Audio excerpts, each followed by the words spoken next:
ما تبدون وما تكتمون۔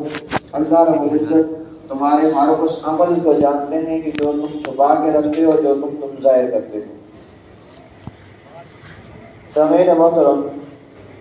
حضور نبی کریم صلی اللہ علیہ وسلم کی عمل مبارک آپ کے سامنے حضرت انس بن مالک رضی اللہ تعالیٰ عنہ سے مروی آپ کے سامنے پڑھا گیا۔ جامع ترمذی اور سنن ابی داؤد کی روایت،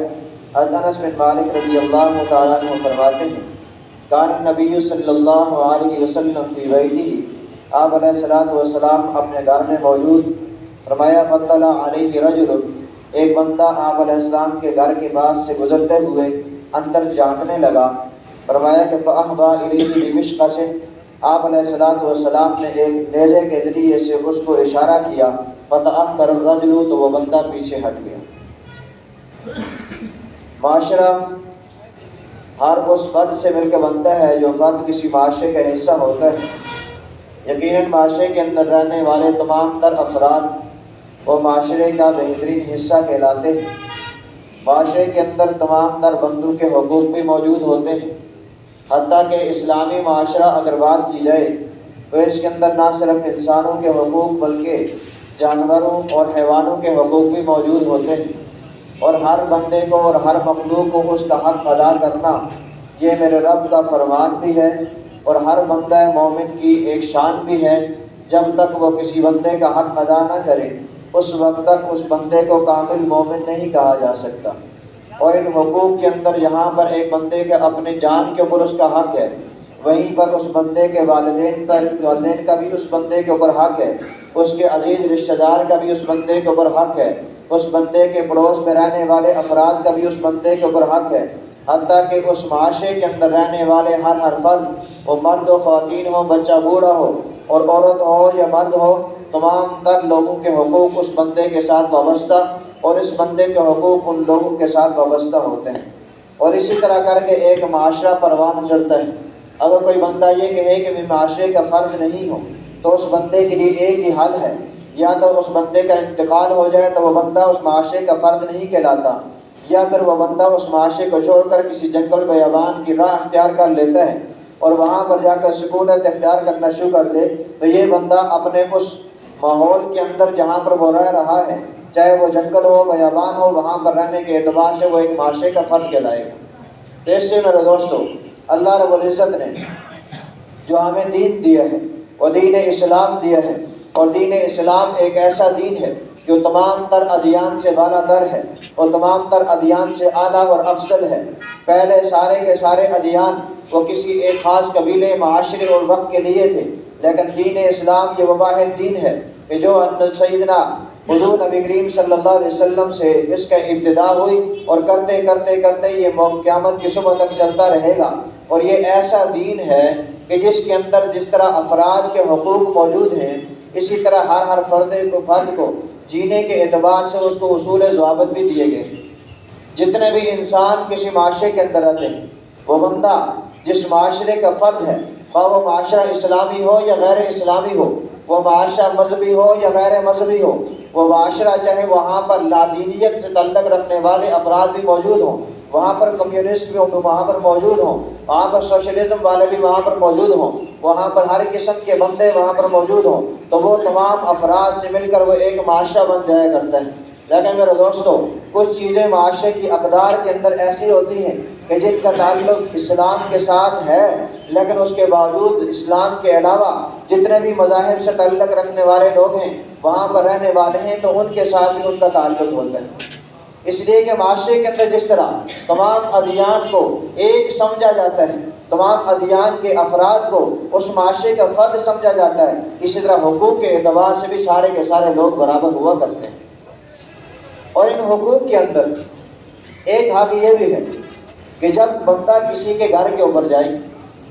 اس گھر میں جانے کے آداب بھی شریعت مطہرہ نے ہمیں سکھائے۔ ہمارا کسی گھر کے اندر جانا، کسی فرد کا ہمارے گھروں کے اندر آنا،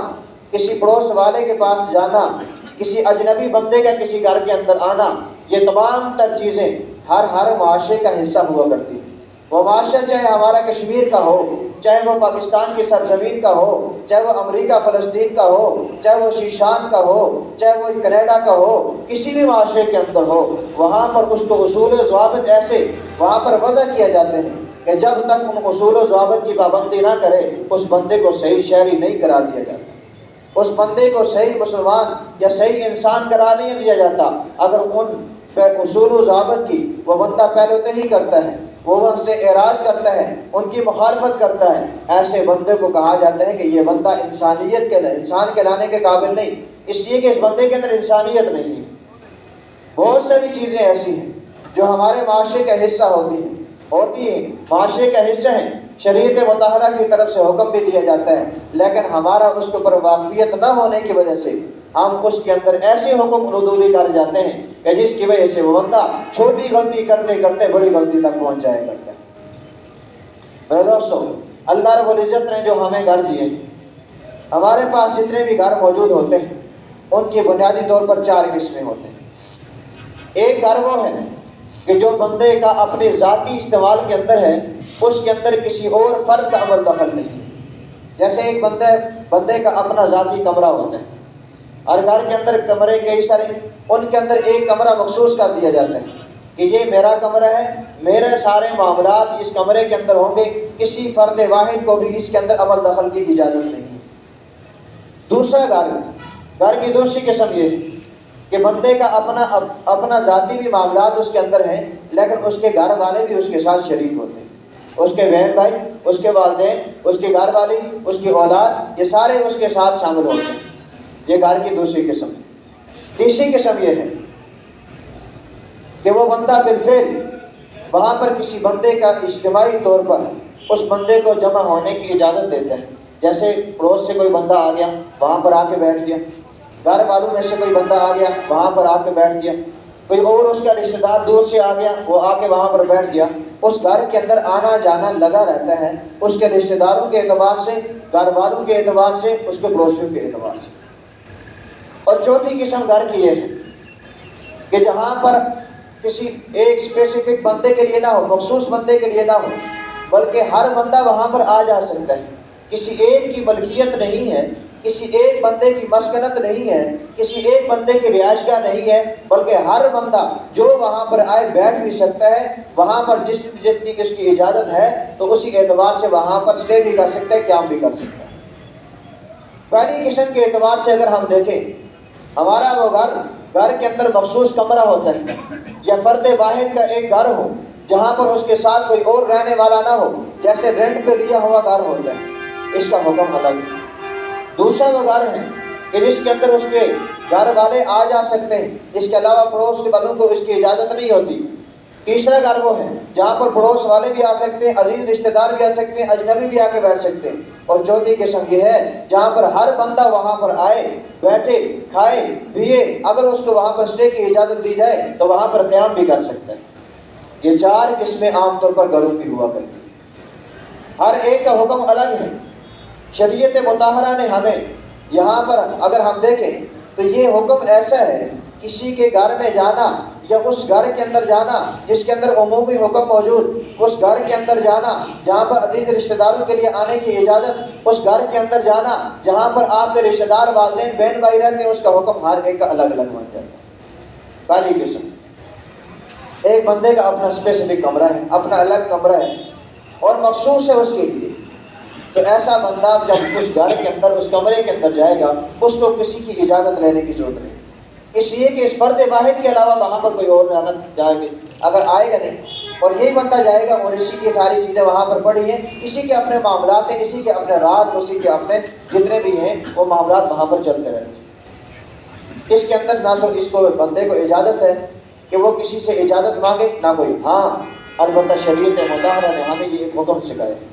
کہ جب گھر میں داخل ہو وسلموا علی اہلہ، کہ اپنے گھر والوں کو سلام کرو۔ سلام کرنے کا بنیادی مقصد وہاں پر کوئی بندہ ہو یا نہ ہو، دونوں صورتوں کے اندر بندہ گھر کے اندر داخل ہو تو سلام کرے گا۔ اس سلامتی کے اعتبار سے اس بندے کا سلام کسی انسان کے لیے ہو، اگر وہاں پر انسان موجود ہوگا تو اس کے لیے ہوگا، اگر انسان وہاں پر موجود نہیں، وہاں پر جنات اور فرشتے وہاں پر موجود ہوتے ہیں، ان کو بھی بندہ سلام کرے السلام علیکم۔ دوسرا، جب اس کے عزیز رشتہ دار آ جاتے ہیں، عزیز رشتہ دار والا کمرہ، ان میں سے ایک کمرہ وہ ہوتا ہے جو اپنے والدین کے لیے مخصوص بندے کا ہوتا ہے، والدین وہاں پر رہتے ہیں، یا پھر یہ ہے کہ بہن بھائیوں کا کمرہ ہوتا ہے اور وہ ان کے لیے مخصوص کر دیا جاتا ہے، لیکن ایک دوسرے بندے کو بھی، دوسرے بہن بھائیوں کو بھی، اولاد کو بھی، والدین کو بھی وہاں پر آنے جانے کی اجازت ہوتی ہے۔ تو ایسے کمرے میں داخل ہونے کے لیے، ایسے گھر میں داخل ہونے کے لیے شریعت مطہرہ نے ہمیں اس چیز کا پابند بنایا ہے کہ جب تم گھر میں داخل ہو تو سب سے پہلے وہاں پر دستک دو، دستک دو، اجازت لو، اجازت لے کے وہاں پر داخل ہو۔ اب ہر بندے کے ذہن کے اندر ایک سوال پیدا ہوتا ہے، وہ بندہ یہ سوچ سکتا ہے کہ اپنا ہی گھر ہے، اس گھر کے اندر اجازت دینے کی کیا ضرورت ہے، وہاں پر دستک دینے کی کیا ضرورت ہے؟ تو میرے دوستو، حضور علیہ الصلوۃ والسلام کے پاس ایک شخص آئے اور آ کے عرض کرنے لگے گا، یا رسول اللہ، آپ کے اوپر قرآن کی یہ آیت مبارکہ نازل ہوئی ہیں سورۃ النور کی، اور اس کے اندر تو یہ حکم ہے کہ جب اس وقت تک گھر کے اندر داخل نہ ہو جب تک بھی تمہیں اجازت نہ دے دی جائے، کہ اپنے گھر میں داخل ہونے کے لیے بھی ہمیں اجازت دینے کی ضرورت پڑے گی۔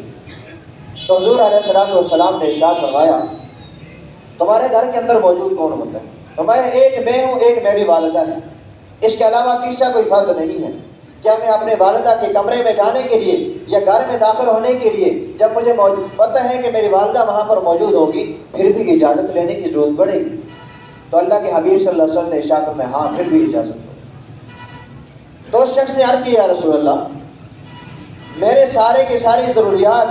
ان کے ساتھ متعلق ہیں، میں ساری کی ساری ان کی ضروریات کو پورا کرتا ہوں، میں ان کا اکیلا کفیل ہوں، ان کی ساری کفالت بھی کرتا ہوں، دیکھ بھال بھی میری ذمہ داری ہے، کیا پھر بھی میں اپنی والدہ کے کمرے میں یا ان کے گھر میں آنے کے لیے اجازت لوں گا؟ تو اللہ کے حبیب صلی اللہ علیہ وسلم نے ارشاد میں ہاں دوبارہ سے فرمایا کہ اجازت لے کے جاؤ۔ تو وہ شخص بڑا حیران ہوا اور عرض کیا، یا رسول اللہ، میں دوبارہ اجازت پوچھنے لگے، کیا میں پھر بھی اجازت دوں؟ تو آپ علیہ السلام نے ارشاد فرمایا، مجھے یہ بتا کہ تم اپنی والدہ کو ننگے حالت میں دیکھنا پسند کرو گے؟ تو شخص نے عرض کیا، یا رسول اللہ، میں کبھی بھی نہیں کر سکتا اس طرح۔ تو آپ علیہ السلام نے ارشاد فرمایا، تو پھر اجازت لے کے گھر میں جاؤ، اس لیے کہ ہو سکتا ہے تمہاری والدہ کسی ضرورت کے ساتھ سطر کو کھول کے بیٹھی ہو اور تم اچانک اس کے اوپر داخل ہو، جس کی وجہ سے تمہیں بھی حیا ہے اور ان کی بھی حیا ہے، کہ جس کی وجہ سے تم ان کی کہیں شرمگاہ کو یا ان کے سطر والی جگہ کو نہ دیکھ لو۔ اس لیے اللہ رب العزت کا فرمان مطلقاً ہے کہ اس وقت تک گھر کے اندر داخل نہ ہو جب تک کہ اجازت نہ دے۔ تو اس سے میرے دوستوں، ہر بندہ یہ سوچتا ہے کہ اپنے گھر میں داخل ہونے کے لیے اجازت کی کیا ضرورت ہے؟ اسی لیے میں نے بتایا، علماء نے اس کی 4 قسمیں لکھی ہیں، ان میں سے پہلی قسم کے اندر اجازت لینے کی ضرورت نہیں، اس کے علاوہ ساری اقسام ایسی جہاں پر اجازت کی ضرورت پڑے، حتیٰ کہ گھر کے اندر اکیلی والدہ ہے، اکیلا والد ہے، اکیلی اس کے بعد بہن ہے، اس کا بھائی ہے، کوئی بھی بندہ گھر کے اندر ہے تو پھر بھی اپنے گھر کے اندر داخل ہونے کے لیے اجازت دو۔ اب سوال یہ ہے کہ اجازت لینے کی صورت کیا ہو؟ ایک صورت تو وہ ہے جو اللہ کے حبیب صلی اللہ علیہ وسلم نے ہمیں سکھائی کہ جب تم کسی گھر کے اوپر جاؤ، گھر کے سامنے جاؤ تو دروازے کے باہر کھڑے ہو کے دستک دو، اور دستک دینے کے بعد اگر تمہیں اندر سے آواز آئے تو معلوم ہوگا کہ یہاں پر کوئی بندہ موجود ہے۔ اگر وہاں پر بندہ پتہ چلے کہ آواز کوئی نہیں ہے تو پھر وہاں پر دوسری مرتبہ دستک دو،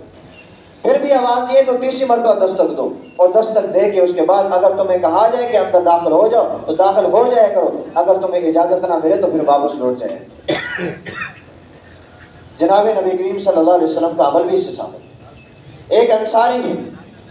حضور علیہ الصلوۃ والسلام ان کے گھر پہ تشریف لے گئے، نبی علیہ الصلوۃ والسلام نے جا کے دستک دی، اور دستک دینے کے بعد انہوں نے پوچھا کون؟ آپ علیہ الصلوۃ والسلام نے ارشاد فرمایا السلام علیکم۔ وہ انصار صحابی نے آہستہ سے جواب دیا وعلیکم السلام۔ نبی علیہ الصلوۃ والسلام کے کان مبارک تک آواز نہ پہنچی۔ حضور علیہ الصلوۃ والسلام نے تھوڑی دیر کے بعد دوبارہ دستک دی، السلام علیکم۔ اس انصار صحابی نے جواب دیا، آہستہ آواز سے جواب دیا، آپ علیہ السلام کے کان مبارک پہ آواز نہ پہنچی۔ حضور علیہ الصلوۃ والسلام نے تھوڑی دیر کے بعد تیسری مرتبہ پھر سلام کیا، انصار صحابی نے پھر سنا، اور سننے کے بعد آہستہ سے جواب دیا، اور پھر اس کے بعد خاموش ہو گئے۔ حضور علیہ الصلوۃ والسلام سمجھے کہ اس وقت گھر کے اندر موجود کوئی نہیں ہے یا پھر یہ آنا نہیں چاہتا ہے، اس لیے آپ علیہ السلام وہاں سے گھر سے واپس ہوئے اور تھوڑی دور آگے گئے تو انہوں نے دیکھا کہ دوبارہ سلام کی آواز دیے، دوڑے دوڑے جب اپنے گھر سے باہر آئے دیکھا حضور علیہ السلام پیٹ پھیر کے جا رہے ہیں، پیچھے سے جا کے پکڑ لیا۔ حضور علیہ السلام سے درخواست کی، یا رسول اللہ معاف کیجیے، میں نے یہ غلطی کی ہے اور جان بوجھ کے کی۔ حضور علیہ السلام نے پوچھا کہ میں نے 3 مرتبہ سلام کیا، آپ نے جواب نہ دیا، اس کی کیا وجہ ہے؟ تو وہ عرض کرنے لگے، یا رسول اللہ میں نے جان بوجھ کے جواب نہیں دیا، اس لیے کہ جب آپ علیہ السلام کی زبان مبارک سے میرے لیے سلامتی کے الفاظ نکل رہے تھے، میں یہ چاہ رہا تھا کہ آپ علیہ السلام سلام کرتے رہیں، میں جواب دیتا رہوں گا، آپ کے سلامتی والے الفاظ میرے لیے دعا بن کے آئیں گے، یہ رحمت بن کے آئیں گے، میں آپ کی زبان سے وہ رحمت کے الفاظ کو سمیٹنا چاہتا تھا، اس لیے جواب نہیں دے رہا تھا اونچی آواز سے۔ پھر آپ علیہ السلام نے ارشاد فرمایا کہ جب آپ کو پتہ چل گیا میں آ گیا ہوں، آپ کے دروازے پہ آؤں، آپ کو دروازہ کھولنا چاہیے۔ تو انہوں نے عرض کیا، یا رسول اللہ میں یہ دیکھنا چاہ رہا تھا کہ یہاں پر آپ کی تعلیمات کیا ہوں گی، یہاں پر شریعت مطہرہ کیا جواب دیتی ہے کہ ایک بندے کے دروازے پر جا کر کتنی مرتبہ دستک دی جائے۔ مجھے آج یہ مسئلہ معلوم ہو گیا ہے کہ جب کسی کے دروازے پہ جاؤ تو 3 مرتبہ دستک دو، اگر تمہیں جواب مل جائے گھر میں چلے جاؤ، اگر جواب نہیں ملتا ہے یا وہاں پر کوئی آپ کا آواز نہیں آتا تو واپس لوٹ جاؤ۔ یہ واپس لوٹنا آپ علیہ السلام کے لیے بھی ہے تو یہ ساری امت کے لیے ایک رہنمائی بن گئی۔ کسی کے گھر پہ جاؤ تو جانے سے پہلے دستک دو، دستک دینے کے بعد سلام کرو، اگر جواب مل جائے تو آ جاؤ، اگر نہیں سلام کا جواب ملتا ہے یا پھر اجازت نہیں ملتی ہے تو واپس لوٹ جاؤ۔ واپس لوٹنے کے اندر کسی کو ناگواری محسوس نہ ہو۔ ویسے میرے دوستوں، یہ دوسری قسم کا گھر کہ جب آپ نے گھر کے اندر اپنے افراد کے ساتھ جانا ہو تو پھر بھی اب سوال یہ ہے کہ عام حالات کے اندر گھر کے اندر اگر والدین، بہن بھائی، ان کے علاوہ اگر گھر والی موجود ہے، بیوی موجود ہے، اس سے تو کسی چیز کا کوئی پردہ نہیں ہے۔ اب اپنے ہی کمرے کے اندر بندہ جانے لگے، اپنے گھر میں داخل ہونے لگے، اس کو پتہ ہے میں اکیلا ہوں یا میرے چھوٹے چھوٹے بچے اور میری بیوی ہے، پھر بھی اجازت دینے کی ضرورت ہے یہ نہیں۔ تو یاد رکھیے حضور علیہ السلام کی تعلیمات یہاں پر بھی موجود ہیں۔ آپ علیہ السلام نے ارشاد فرمایا کہ یہاں پر بھی اگرچہ گھر کے اندر ایک فرد بھی موجود ہو، چاہے وہ تمہاری بیوی ہی کیوں نہ ہو، پھر بھی گھر کے اندر داخل ہونے سے پہلے اجازت دے لو۔ علماء نے اس کا طریقہ یہ لکھا ہے، اپنے قدموں کی آہٹ سنا دو، کھنکار دو، یا پھر کوئی 1-2 لفظ ایسے بول دو جس کی وجہ سے آپ کی گھر والی سمجھ جائے کہ میں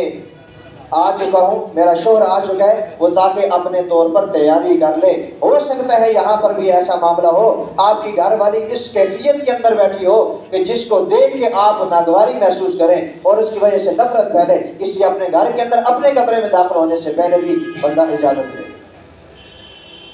یہاں پر گھر میں داخل ہونے سے پہلے بھی اجازت دے۔ اور یہاں پر یہ بیوی والے کمرے سے جہاں پر صرف آپ اور آپ کی بیوی ہیں، وہاں پر آپ کے علاوہ کوئی تیسرا بندہ نہ ہونے کا امکان ہے، یقین ہے کہ کوئی اور موجود نہیں ہے، تو یہ اجازت لینا یہ استحباب کے درجے کے اندر مستحب عمل ہے، بہتر عمل۔ کوئی اس طرح نہ کرے تو کوئی حرج نہیں، لیکن پھر بھی چونکہ ایک خدشہ رہتا ہے، ہو سکتا ہے کوئی ایسی کیفیت اندر پائی جائے جس کو دیکھ کے آپ کو ناگواری محسوس ہو، کمرے کی سیٹنگ ایسی ہو کہ جس کی وجہ سے آپ اس کو نہ چاہتے ہو، آپ کے آنے سے پہلے آپ کی گھر والی کمرہ بھی سیٹ کر لے، اپنے آپ کو بھی درست کر لے تاکہ وہ محبت جو برقرار رہنی چاہیے تھی وہ برقرار رہے، اس کے اندر کمی واقع نہ ہو۔ اس کے علاوہ تیسری قسم ایک عام گھر ہے، اس کے اندر آنے والے عزیز رشتہ دار دور کے یا قریب کے یا پڑوس کے بندے، ان کے لیے واضح طور پر ارشاد موجود ہے، قرآن کے یہ الفاظ موجود ہیں، فرمایا کہ یا ایھا الذین آمنوا لا تدخلوا بیوتا غیر بیوتکم، اے ایمان والو اپنے گھر کے علاوہ کسی اور کے گھر کے اندر اس وقت تک داخل نہ ہو حتی تستأنسوا، جب تک کہ تمہیں معلوم نہ ہو جائے کہ تم کون ہو، گھر والوں کو معلوم ہو جائے اور تمہیں معلوم ہو جائے کہ اندر کوئی ہے بھی یا نہیں، حتی تستأنسوا۔ اب اس کی کیفیت کیا ہو؟ آج کل کے دور کے اندر ہمارے کشمیر کے اندر اگر دیکھا جائے،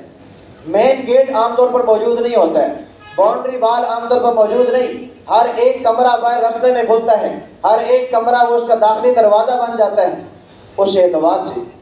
کسی بھی کمرے میں داخل ہونے کے اعتبار سے یا ایک کمرہ جو ایک داخلی طور پر شمار کیا جاتا ہے، اس اعتبار سے وہاں پر جا کر بندہ دستک لیتا ہے۔ اور دستک دینے کے اعتبار سے بھی یاد رکھیے حضور علیہ الصلوۃ والسلام کا وہ عمل ہمارے سامنے ایک بہترین نمونہ ہے۔ نبی علیہ الصلوۃ والسلام گھر میں موجود، شخص آیا اور آ کر اب آپ علیہ السلام کے گھر کے اندر یوں جھانکنے لگا۔ نبی علیہ السلام نے نیزہ اٹھایا، نیزہ اٹھا کے یوں اس کو کیا، اشارہ کیا، ہٹ جاؤ ورنہ تمہیں مار دوں۔ حضور علیہ الصلوۃ والسلام سے زیادہ محبت امت کے ساتھ کون کرنے والا ہے؟ لیکن یہاں پر عمل ایسا ہے کہ تم بغیر اجازت کے گھر کے اندر جھانک رہے ہو۔ اسی وجہ سے حضور علیہ السلام نے ارشاد فرمایا جب کوئی کسی بندے کے گھر کے اندر جائے اور اس کے دروازے پر جا کے جھانک دے اور اس کی نظر اندر پہنچ جائے کأنہ یدخل فی البیت، گویا کہ وہ بندہ سارے کا سارا گھر کے اندر داخل ہو گیا۔ اور دوسری روایت کے اندر ہے، جامع ترمذی کے اندر روایت موجود، حضور علیہ الصلوۃ والسلام نے ارشاد فرمایا جب کوئی بندہ بغیر کسی کی اجازت کے، اگلا بندہ گھر کا مالک اس کو ناگوار محسوس کرتا ہے، برا سمجھتا ہے کہ کوئی بندہ میرے گھر کے اندر جھانکے، بغیر اجازت کے میرے گھر کے اندر آئے، وہ بندہ جائے گا جھانکتا ہے، اور جھانکتے ہوئے اگر اس گھر والوں کو پتہ چل گیا یہ بندہ میرے گھر میں جھانک رہا ہے، اس بندے نے اگر نیزہ اٹھایا، تلوار اٹھائی، یا پھر اس بندے نے اٹھا کوئی ایسی چیز اٹھا کے اس کی آنکھ میں مار دی، آنکھ پھوڑ دی، اس کے اوپر کوئی قصاص نہیں ہے، کوئی جرم نہیں ہے اس بندے کے اوپر کہ اس بندے نے فلاں کی آنکھ کیوں پھوڑی، اس لیے کہ اس بندے نے ایک ایسا جرم کیا ہے کہ جس جرم کی سزا اس بندے کو یہی ملنی چاہیے۔ اس سے میرے دوستو سورۃ النور یہ احکامات کے اعتبار سے ایسی جامع قسم کی صورت ہے جس کے اندر ہماری معاشرتی زندگی کو ایک اس انداز سے بیان کیا گیا ہے، چھوٹی چھوٹی چیزیں اس کے اندر بیان کی۔ میرے دوستو جاؤ نماز، زکوٰۃ، روزہ، حج، اس کے جامع احکامات بیان ہوئے، لیکن گھریلو اور معاشرتی اعتبار سے سورۃ النور اور قرآن کے جمعی اعتبار سے تمام احکامات اس اعتبار سے اگر اس کو دیکھا جائے تفصیل سے بیان کیے گئے۔ اب اجازت کا معاملہ عام طور پر اس کو کوئی بڑا سمجھتا نہیں۔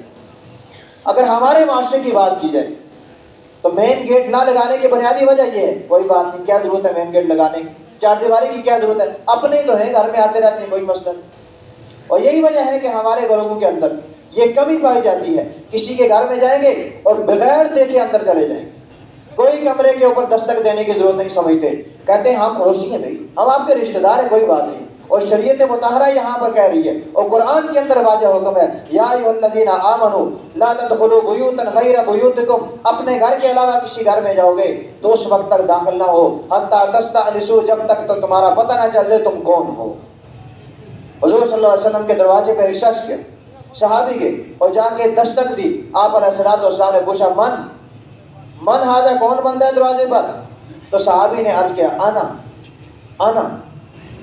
نبی علیہ الصلوۃ والسلام نے اندر سے فرمایا ما انا، یہ انا کیا لگا رکھے، میں کیا ہے؟ اس لیے آداب سکھا دیے کہ جب تم کسی کے گھر کے دروازے پہ جاؤ، جب دستک دو، اندر سے پوچھا جائے تو اپنا پورا تعارف کرو، حتی تستأنسوا، جب تک تمہارا تعارف نہ ہو جائے اس وقت تک گھر کے اندر داخل نہ ہو،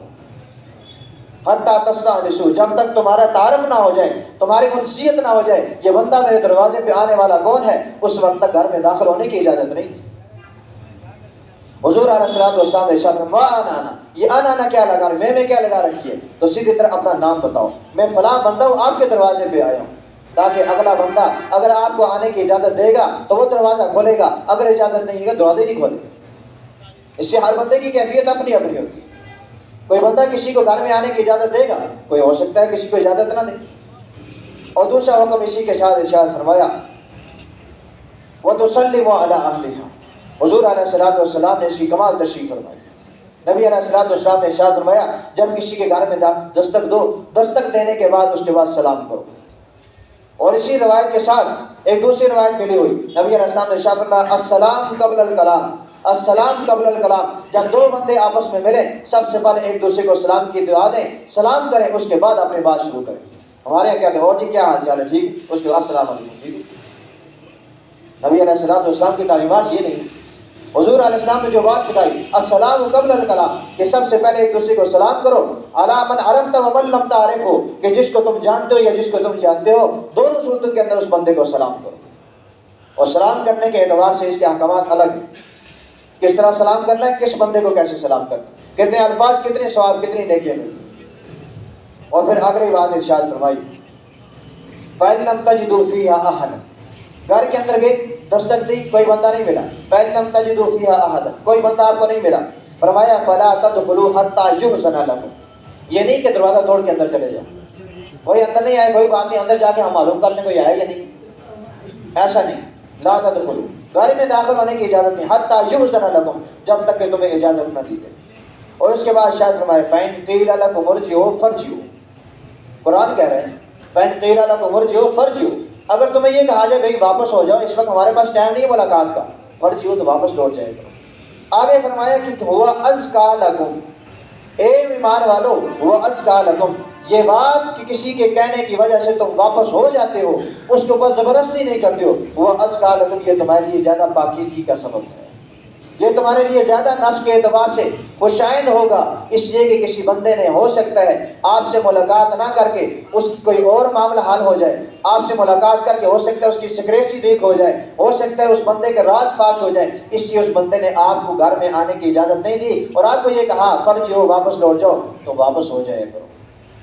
اور جس طرح میں نے پہلے حدیث مبارکہ آپ کے سامنے جامع ترمذی سنن ابی داؤد کے بیان کی، حضور علیہ الصلوۃ والسلام خود گھر میں تشریف لائے، صحابی کے دروازے سے 3 مرتبہ اجازت لے کے واپس ہو گئے، نبی علیہ السلام نے ناگواری محسوس نہیں کی. اور یہ تعلیمات ہیں ہمارے لیے کہ جب کسی کے گھر میں جاؤ تو یہ نہ کہا کرو میں اس کے گھر میں گیا تھا دروازے ہی نہیں کھولے اس نے، میں اس کے گھر میں گیا تھا 3 مرتبہ دستک دی ہے ہی نہیں کوئی بندہ. عجیب لوگ ہو تم لوگ، کسی کو آنے کی دعوت ہی نہیں دیتے ہو، یا کوئی آئے اس کا احترام ہی نہیں کرتے ہو. لیکن میرے دوستو، اگر کوئی ایسا معاملہ ہو اور بندہ آپ کے پاس ضرورت کے طور پہ آتا ہے، حاجت کے لیے آتا ہے، اور آپ سے کوئی ضرورت اگر اس کی متوقع ہے بھی، تو پھر ایسے بندے کو آنے کی اجازت دے بھی دینی چاہیے.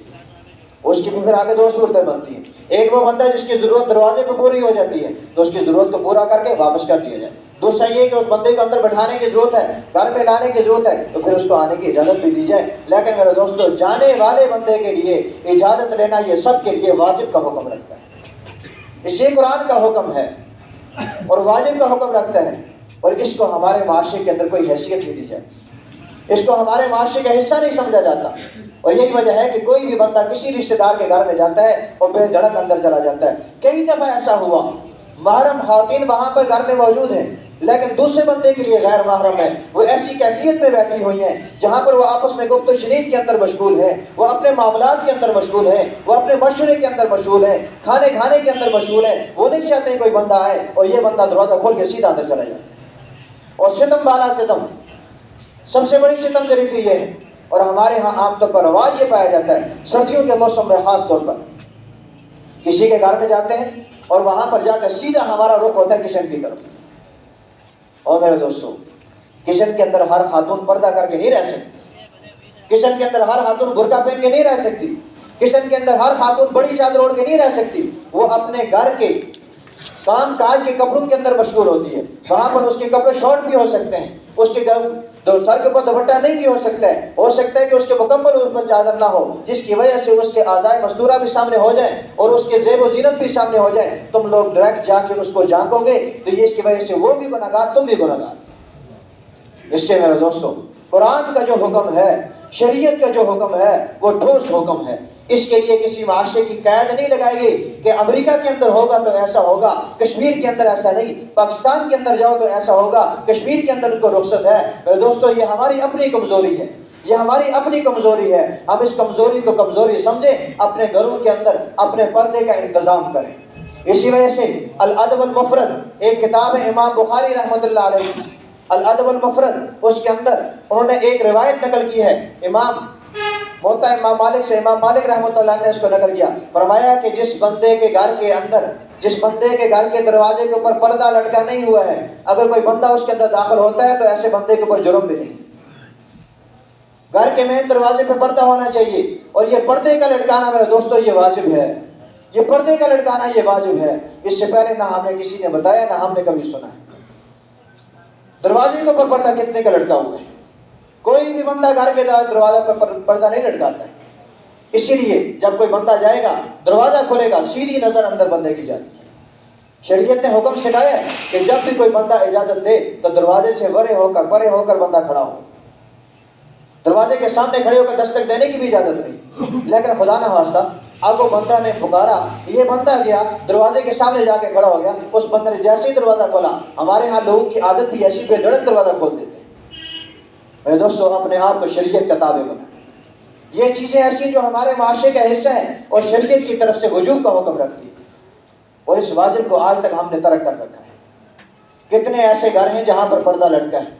کتنے ایسے کمرے جہاں پر پردہ نہیں ہے، کتنے ایسے ہمارے گھروں کے اندر کی صورتحال ایسی ہے، بھائی بہن کے کمرے میں جب جاتا ہے تو بے دڑک دروازہ کھولتا ہے اور بہن خدا نخواستہ آگے برہنہ حالت میں ہے تو اس بندے کی کیا خیرت رہی؟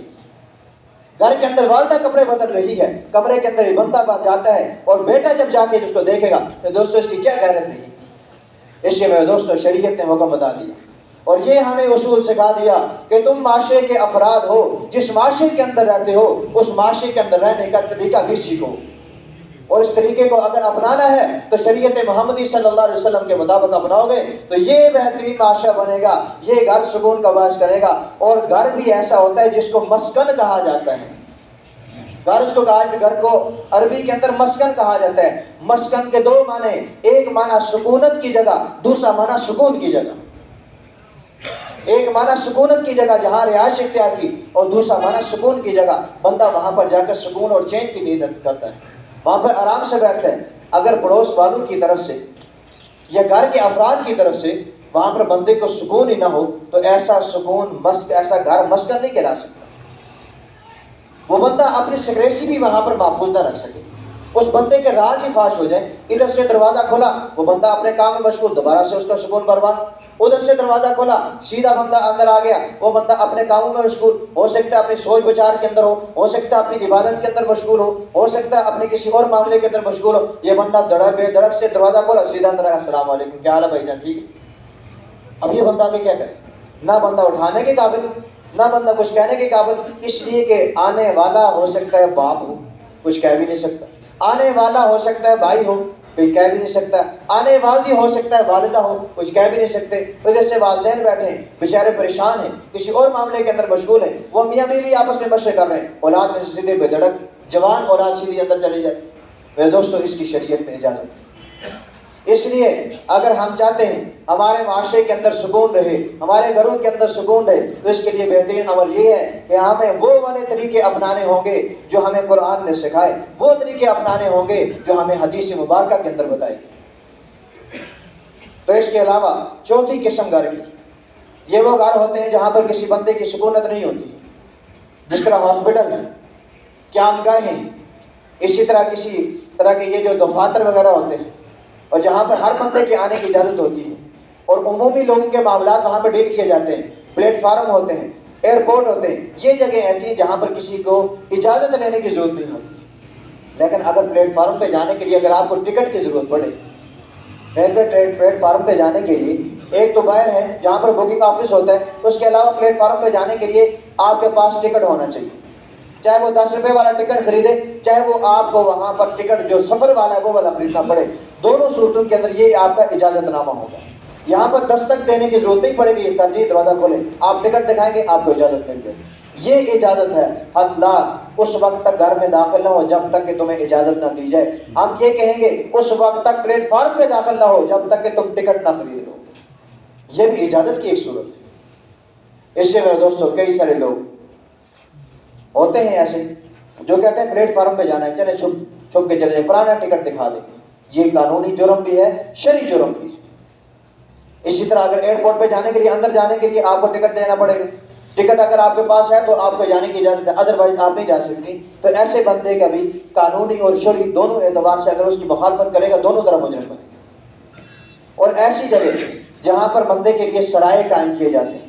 عام جس طرح مسافروں کے بیٹھنے کی جگہ ہوتی ہے،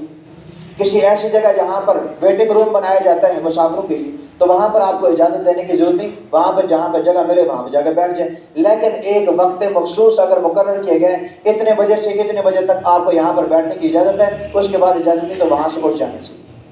اس لیے کہ یہ بھی کسی کے گھر کے اندر داخل ہونا بغیر اجازت کے شمار کیا جائے۔ اور پھر دوسری بات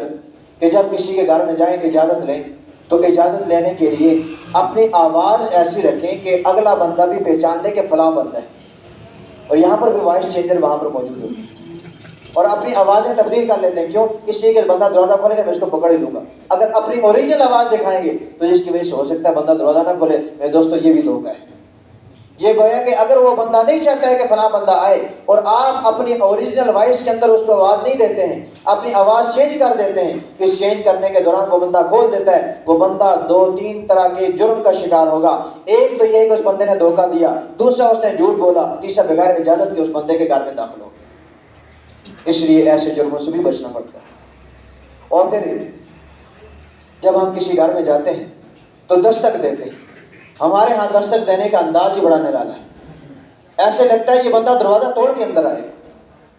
میرے دوستو، میں نے پہلے بتا دیا، مسکن کہتے ہیں گھر کو۔ مسکن کے 2 معنی بتائے، ایک سکونت کی جگہ جہاں پر بندہ رہتا ہے، دوسرا یہ کہ سکون کی جگہ۔ اگر دستک دینے والے دستک ہی ایسے دیں کہ بندہ اگر 18ویں خواب کے اندر بندہ سویا ہوا ہو اور مکمل طور پر خواب خرگوش میں سویا ہو اور وہ بندہ اتنے بے دھڑک طریقے سے اٹھے ایسے لگے کہ زلزلہ آ گیا ہے، تو ایسے بندے کا سکون برباد ہوتا ہے۔ تو اس بندے نے اس بندے کے اوپر احسان نہیں کیا، اس کے اوپر ظلم کیا۔ اور نبی علیہ الصلوۃ والسلام کا فرمان ترمذی اور مسلم اور بخاری کی روایت فرمایا، المسلم من سلم المسلمون من لسانه ویده، کہ کامل مسلمان وہ ہے کہ جس کے ہاتھ اور زبان سے دوسرے مسلمان محفوظ رہے۔ یہاں پر ہماری زبان اونچی آواز سے اگر بولے گی اس بندے کے آرام کے اندر خلل، اس کے معاملات کے اندر خلل۔ اس کے لیے بہترین طریقہ آہستہ آواز سے دستک دینا۔ علماء نے لکھا ہے حضور علیہ الصلوۃ والسلام کے دروازے مبارک پر جب حضرات صحابہ کرام جایا کرتے تھے اپنے انگلیوں کے ناخنوں سے دستک دیا کرتے، انگلیوں کے ناخنوں سے، کیوں؟ بالکل ہلکے انداز سے، کس طرح کہ آپ علیہ الصلوۃ والسلام کے کان مبارک پہ آواز پہنچ جائے۔ اس لیے کہ حضور صلی اللہ علیہ وسلم کے سامنے اونچی آواز سے بولنے کی منع قرآن نے اس کی نہیں کی۔ اور اسی طرح حضور صلی اللہ علیہ وسلم کی دنیا سے پردہ فرمانے کے بعد آپ کے روزہ انور کے بعد جب بندہ جاتا ہے وہاں پر بھی بندے کو اونچی آواز سے بولنے کی اجازت نہیں، وہاں سے تیز چلنے کی اجازت نہیں، وہاں پر کھڑ کھڑ کرنے کی اجازت نہیں، اونچی آواز سے باتیں کرنے کی اجازت نہیں، اس لیے کہ اس کی وجہ سے نبی کو ایذا ہو۔ اس سے میرے دوستو یہ اصول و ضوابط ہیں جو شریعت مطہرہ نے ہمیں سکھائے ہیں، قرآن اور حدیث نے ہمیں سکھائے ہیں۔ اس لیے میرے دوستو اپنے معاشرے کے اندر اس چیز کو بھی لاگو کرنے کی ضرورت ہے۔ ہمارا معاشرہ اس کو قبول نہیں کرتا ہے، لیکن قبول کرنا یہ ہماری ذمہ داری ہے، قبول کروانا بھی ہماری ذمہ داری ہے۔ الا کلکم راع و کلکم مسئول عن رعیتہ، ہر بندہ اپنے گھر کا نگہبان ہے، نگران ہے، ذمہ دار ہے۔ قیامت کے دن اس کی نگرانی کے متعلق، اس کی ذمہ داری کے متعلق پوچھ ہوگی۔ اس لیے گھر کا ذمہ دار گھر کا فرد ہوتا ہے اور اس کا سربراہ ہوتا ہے، لہٰذا اس کی سربراہی کے اندر یہ چیز بھی ہو، گھر میں کوئی بندہ آئے تو اس کے لیے قوانین یہ ہونے چاہیے دستک دے کے آئے، معاشرے کے اندر اس چیز کو اپلائی کروائے اور وہاں پر امپلیمنٹ اس کو کروائے۔ کوئی بھی بندہ بغیر اجازت کے کسی کے گھر کے اندر داخل نہ ہو تاکہ پردہ بھی متاثر نہ ہو، کوئی بندہ مجرم بھی نہ بنے اور معاشرتی اعتبار سے اصولوں کے خلاف ورزی بھی نہ ہو، کسی بندے کی حق تلفی بھی نہ ہو، کسی کا حق بھی نہ کھایا جائے اور کسی بندے کو تکلیف بھی نہ ہو، ایذا بھی نہ ہو، کسی بندے کے رازوں سے بندہ بے دڑک قسم کا وہاں پر مطلع بھی نہ ہو۔ اللہ تعالیٰ سے دعا اللہ تعالیٰ ہمیں تمام تر کہی ہوئی سنی ہوئی باتوں پر عمل کرنے کی توفیق عطا فرمائے۔ وآخر دعوانا الحمد للہ رب العالمین۔